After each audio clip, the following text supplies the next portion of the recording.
It's funny because as Mike was doing that, I'm looking back and thinking, if my dad were here, he'd just laugh. He would just laugh because he'd say, excuse me, as Mike mentioned, I started working in television when I was 16, and it was fun. It was fun to do, but my dad kept saying, okay, go work. And I just did it, and then suddenly I was 20, he was like, okay, the joke's over, now go get a job. Because my dad was a construction worker, so he was a laborer, manual laborer, so for him it was, you go out, if you don't come home dirty and sweaty, then you clearly have not worked that day. So you need to go out and work.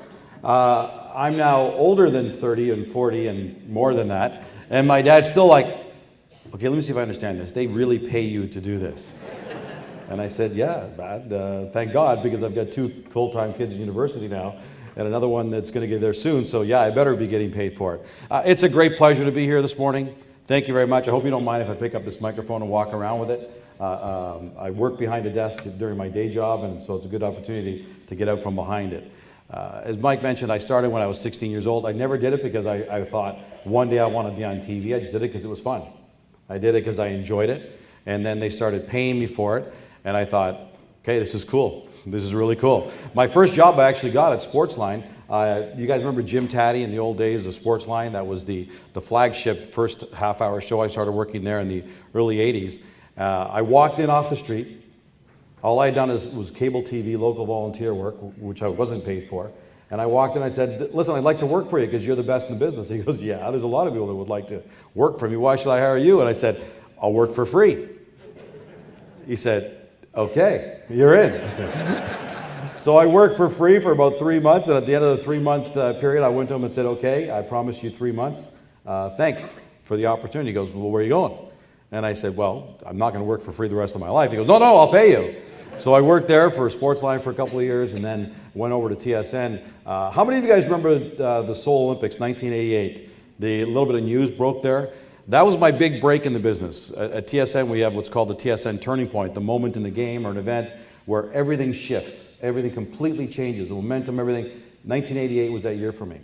I was working the overnights in the Seoul Olympics. We got reports that somebody had tested positive for the use of steroids, and this is back before we understood what even steroids were. And they talked about it, and they said, well, someone's tested positive. Then it became, ooh, somebody who won a race tested positive. Then it became, oh, somebody who won a race and is a Canadian. And that pretty much cut it down. Because at that point, we only had one guy that was winning a race, and it was Canadian. And it was amazing what happened that night with Ben Johnson testing positive for steroids. Suddenly, I became the Ben Johnson steroid expert, because at that point, I was skinny. I was about 165 pounds and clearly on steroids myself. So I suddenly became the expert in that. So that's the way it all started. So it almost kind of fell into my lap. When I look back on it and go, God clearly must have had a plan for my life, because I had no plan. It's funny because poor parents bring their kids to me and say, would you mind speaking to my child about your goals and ambitions and what you did? And I'm like, okay, but I'd have to lie. Because I didn't really know what I was going to do. I didn't really know what I wanted to do. It was something that God had planned for me that I had no idea on. And what it's done now is given me the opportunity to be at some great moments. I've been at Grey Cups. I've been at Stanley Cups. I was at, you guys remember what happened last February at the Olympic Games, I guess a little more than last February, a February and a half ago, when Canada paraded on center ice with the flag, Sidney Crosby and company celebrating the gold medal. Some unbelievable moments.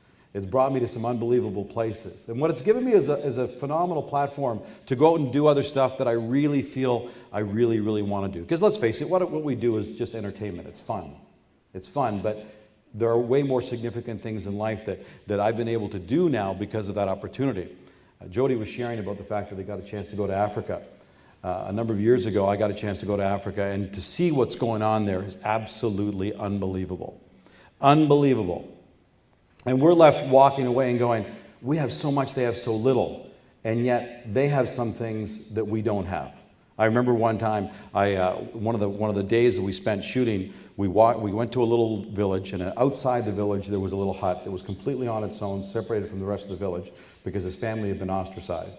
And I won't go into specific reasons for that, but they had been ostracized. And there were 2 little girls and a father. The father wasn't there when we arrived with our cameras, so we shot and did the interviews. We'd already set this up ahead of time. We did the interviews with the 2 young girls. And they were, I think, at that point, 8 and 10. And that's where they were. They didn't go to school. They didn't have crops or food or anything like that. Basically, they lived day to day. The dad wasn't there. By the time we had probably wrapped up our shoot, for about a half an hour after we had wrapped up our shoot, the dad started, they said, Dad will be home in a little while. And all of a sudden we heard somebody singing.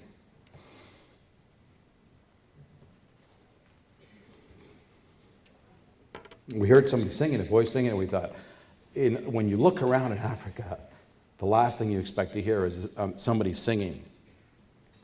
And sure enough, it was the dad coming home from, I won't say from work, coming home from what he had done that day, riding a bicycle and singing, and we were just blown away. We all just went dead silent. We were like, in the midst of this, how do you sing?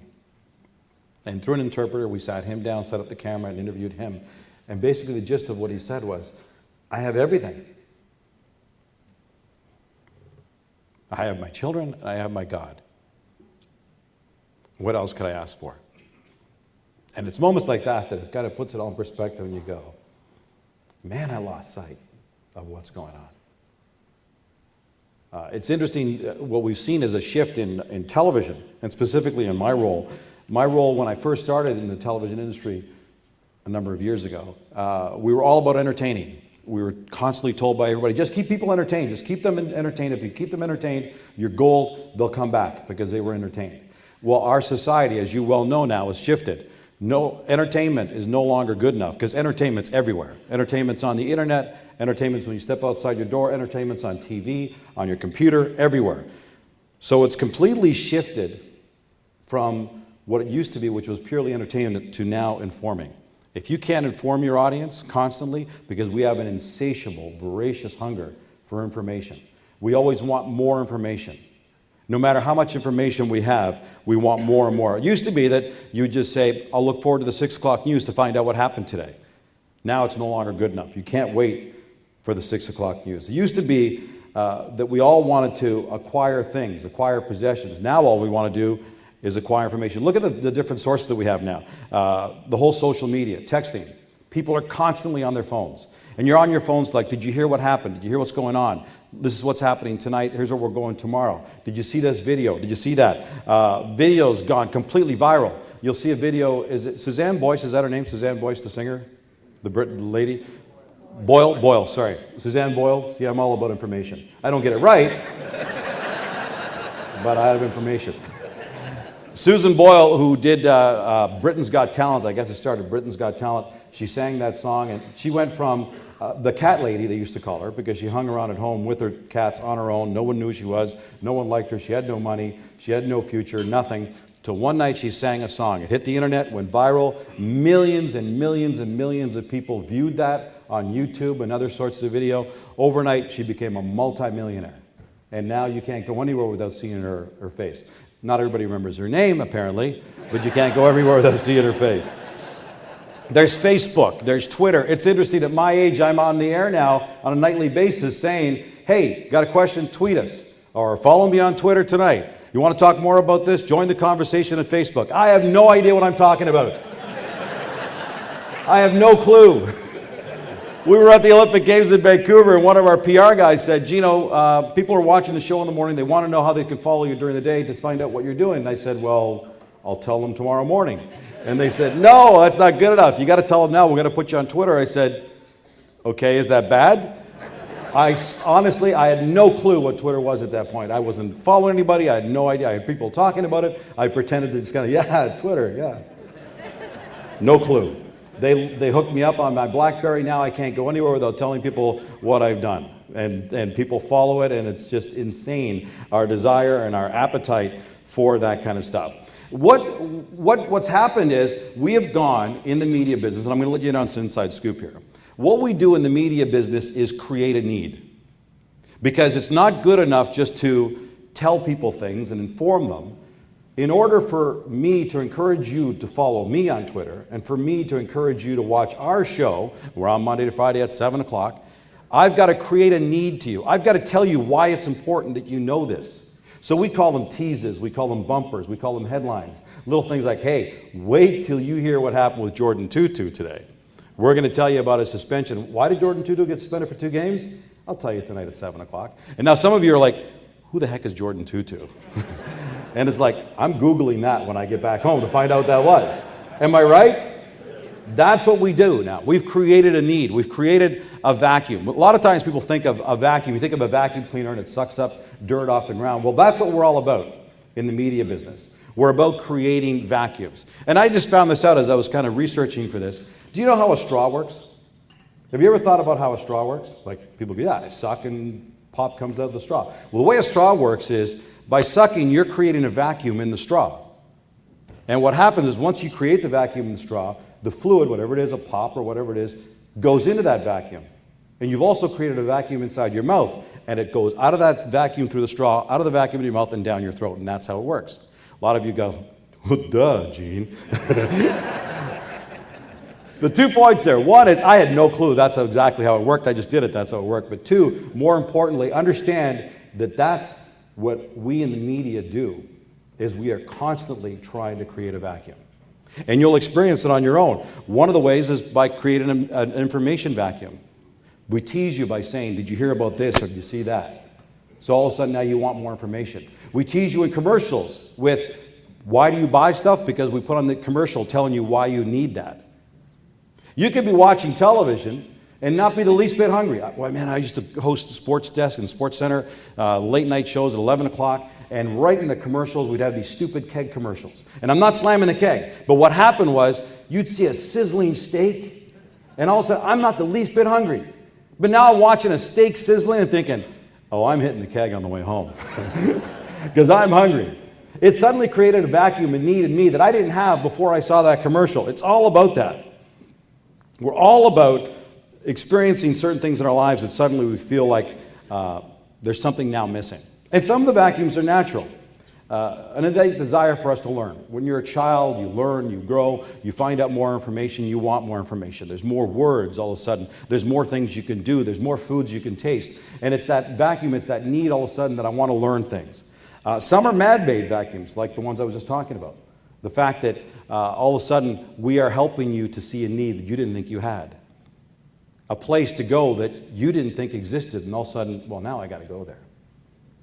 A taste of something that you have never tasted yet, but suddenly it looks so unbelievably delicious. I've got to try that.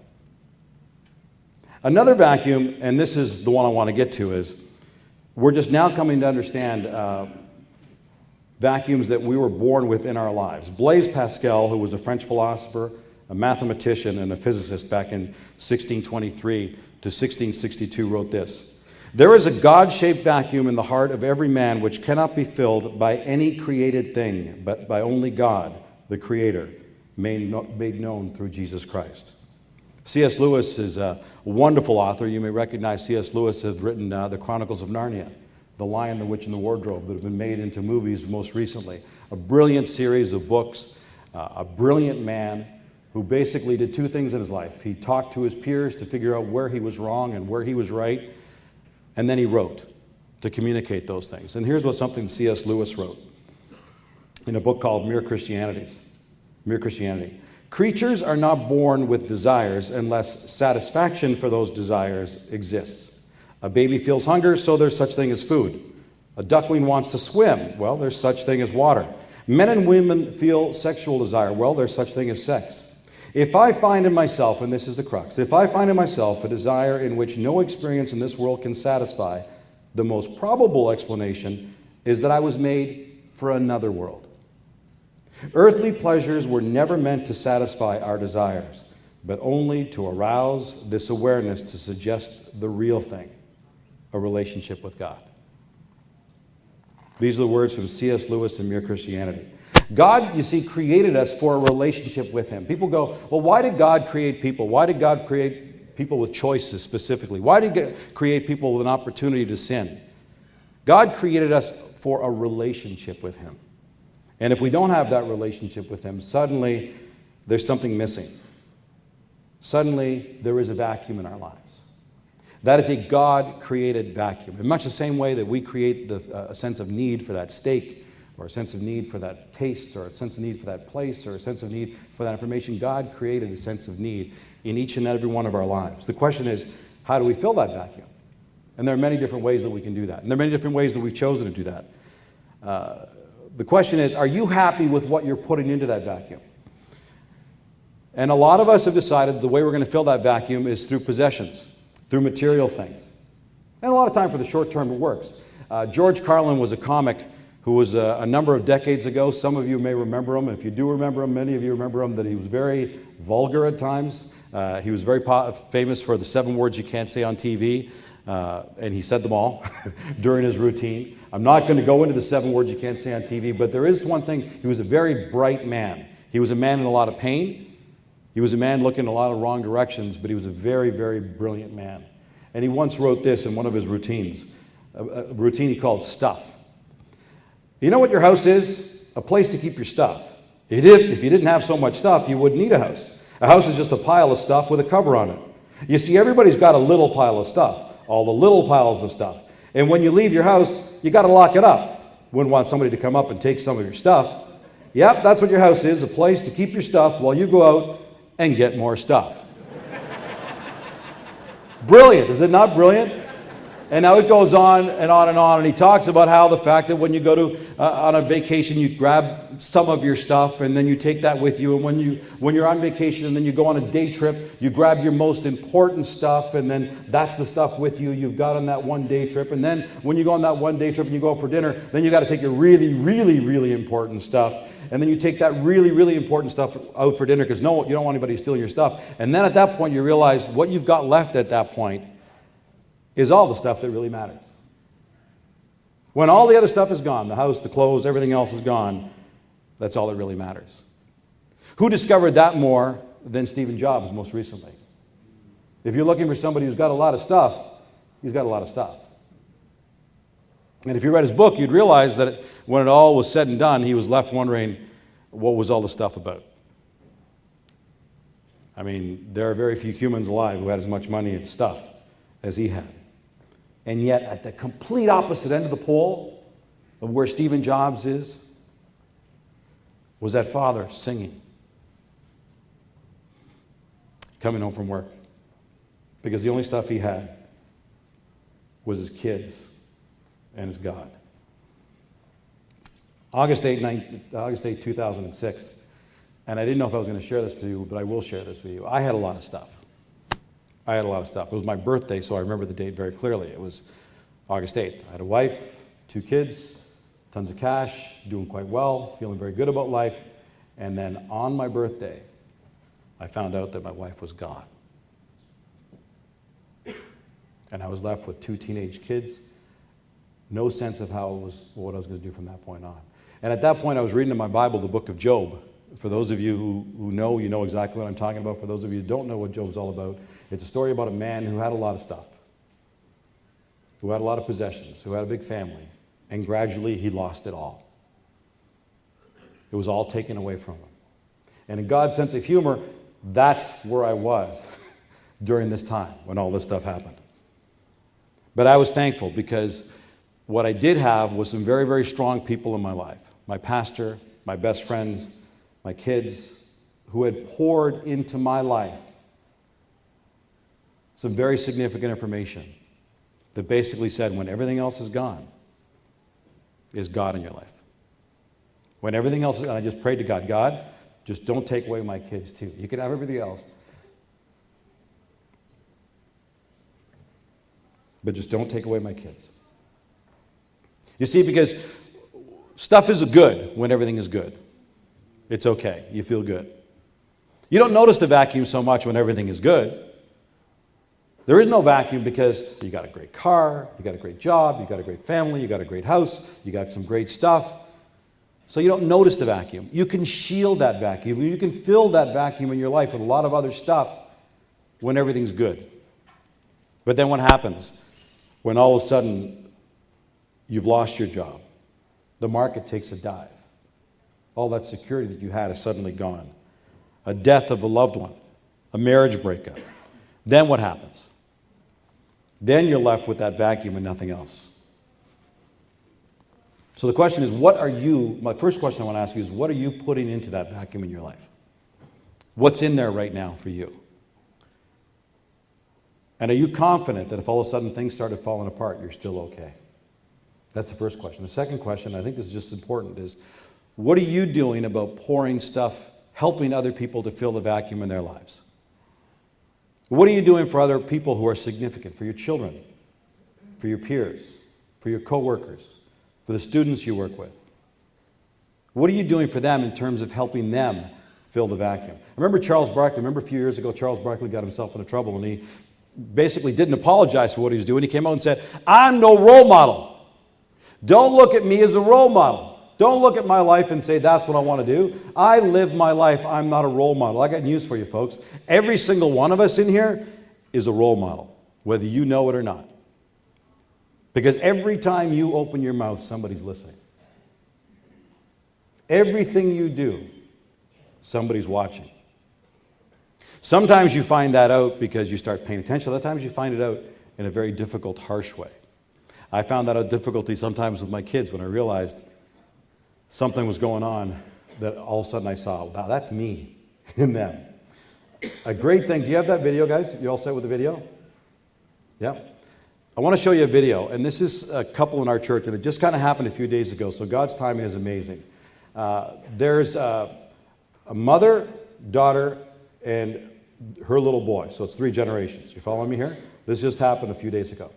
The mother and daughter decided they wanted to memorize some scripture for Christmas, so they wanted to memorize the Christmas story in the Bible. So for about a month and a half, they worked on it together. The mom would go to the daughter's house, and they would work on memorizing these passages together.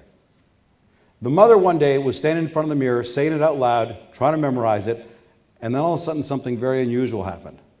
Somebody else was listening. Watch.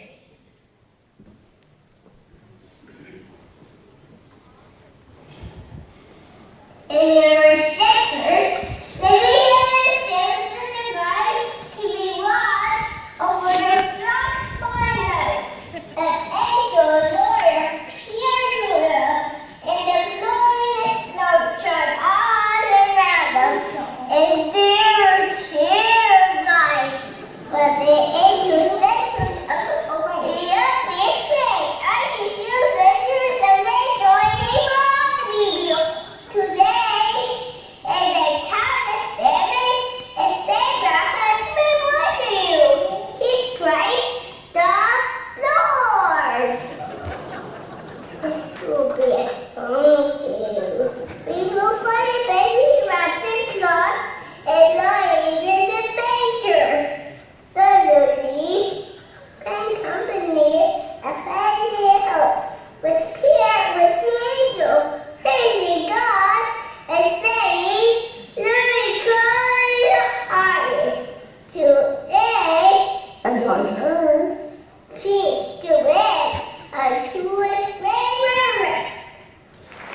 Is that not amazing? Charles Barkley, you are a role model. Every single one of us here today is a role model. Every single one of us here today has somebody watching you, has somebody paying attention to what you're doing, and is learning from you. The question is, are you happy with what you're pouring into their lives? Are you happy with the way that you are aiding them to fill the vacuum in their lives? That was completely unintentional. That just happened. She had no idea he was listening. She had no idea he was watching, and he just started repeating it with her. And then all of a sudden she went, I got to get the video camera. Because it was one of those moments that you just can't replace. It's pretty amazing. So today I asked you to do 3 things. One is recognize that, yes, indeed, there is a God-shaped vacuum in your life and in the life of those around you. Recognize that it's there. Let's come to terms with that. Secondly, evaluate it. Evaluate what you're putting into that vacuum. Are you happy with what's going in there? Are you happy with what you're doing? Are you happy with the steps you're taking? And if you are, fantastic. And if you're not, maybe it's time to make a change. And the third thing is plan for it. Be intentional about what goes into that vacuum. Don't let it just happen. You decide. Don't let us in the media decide. You decide what should be in there. You decide what you want to fill that God-shaped vacuum with. You figure out who you want to help fill the vacuum in their lives, and you help to be deliberate about what you're doing. Be cautious, because it's going on. 2 questions for you today. And if you forget everything else, please remember this. The first question is, what am I doing to fill the God-shaped vacuum in my life? What are you doing? 2, what am I doing to help somebody else fill the God-shaped vacuum in their lives? And then you figure it out. You walk away, you talk to your peers, you talk to your mentors, talk to people, and then figure out the answer to those 2 questions for you. There's a story that's told of a great king about 300 years ago who had tremendous wealth, and one of the great things that he had in his kingdom and his wealth was a tremendous character that he wanted to share that wealth with the people. So what he did was, once a year, he would take a huge bag of gold on the back of a cart, and he would wheel through the city streets with that bag of gold and share it with his people of the kingdom. So obviously you can imagine the kind of celebration they would have on the day when the king was coming with the gold. And it became an annual thing, so they all knew that it was going to go on. So what would happen is, days beforehand, people would come from the regions all over the place and line up the path that they knew that he was going to take. One of the people on the path was a man, older man, that on his own, all he had was a bowl of rice. And that's all he would do. He would survive on his bowl of rice. He would beg during the days, buy rice with that, and then the rice would be the sustenance to keep him alive. So he had nothing but free time on his hands, so he sat on the path days in advance, so he had a good front row seat for when the king came along. And then they waited, the crowds built, it was jammed, everybody's pushing and shoving so they can get the king's ear, and the king finally made his way with his bag of gold. And the people would yell, alms, alms for the poor, alms for the poor. And this little guy with his bowl of rice, hanging on tightly to his bowl of rice so that nobody else could grab it and reach in and grab while the king was coming by because they were distracted. They would yell, alms, alms, alms. And the king, through these thousands of voices, heard this one man's voice, and he said, stop the cart. And when the king stopped the cart in front of you, you knew, okay, now there's a chance. There's thousands of people here, but now there's probably only maybe 500 or 600 people that the king may choose from. So now it's even louder for those people. Alms, alms for the poor. And this little guy's clutching his rice and looking up to the king and praying, God, please let him pick me, let him pick me. And sure enough, the king walked off his cart, walked up to the man with the bowl of rice. And the man said, oh, this is it. My life's going to be changed. This is fantastic. And the king looked down on him, and he was thinking, okay, the king's going to ask me how much I need, what I can use. Maybe I'll ask for a little bit of this. And the king just said, sir, give me your rice. And all of a sudden, the crowd goes silent. And he didn't say this out loud because he didn't want to get killed, but he thought, dude, you're loaded. You got so much and you want my rice? Like, seriously? Seriously? He didn't say that. He just kind of looked at him in terror. And the king said to him again, sir, give me your rice. And he paused and hesitated and thought, this is all I have. This is what keeps me alive. This is all I've got. I can't give him my rice. I'm going to give him his rice. He doesn't need my rice. But if I don't give him, he's going to kill me. He'll have me executed or whatever. I don't know. So he looked at the king, looked at his bowl of rice, grabbed a couple of kernels of rice. The king had both his hands out, grabbed a couple of kernels of rice and put them in the king's hand. In fear, as his hand was shaking because he's thinking, this could be my last day on earth. The king just kind of paused, looked at the 2 grains of rice in his hand, turned, walked back to his cart, grabbed 2 gold coins,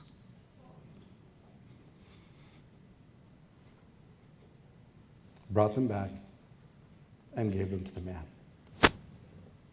Obviously tremendously disappointed. Turned around, got back in his cart, and moved on to continue to share what he had, to continue to share his wealth. And all the man was left with wondering was, what if I gave him all my rice? What if I gave him everything I had? And he was left wondering. Today, let me ask you, are you clutching so hard on some things in your life that, well, the king is offering you so much more than you have, that it's getting in the way of what he's got for you, what he could offer you if you were willing to give him the little that you have? Because relatively speaking, there's so little that we can give God. He doesn't need our rice. There's nothing we can give God that he doesn't have millions and billions of fold more than we can give him? Are we existing on the few kernels? Or are you willing to say, what if I did give God what little I had? What could he do with it? Would it change my life forever? It's risky, because what you have is yours, it's secure, you know what it is, it's solid, you can feel it. It's a huge risk. But what if you gave it all? There is that vacuum there. What are you filling the vacuum with? Are you filling it with the rice that you think will fill that vacuum? Or are you filling it with the gold that God is standing by waiting to offer you? Are you happy with what you have there right now? And I pray that you are. But I also pray that if you're not happy with what you have there, that you'll begin to offer up the rest, so that God can give you so much more than you ever possibly could imagine. Thank you for allowing me to share this morning. I'll be around for a while. Thank you.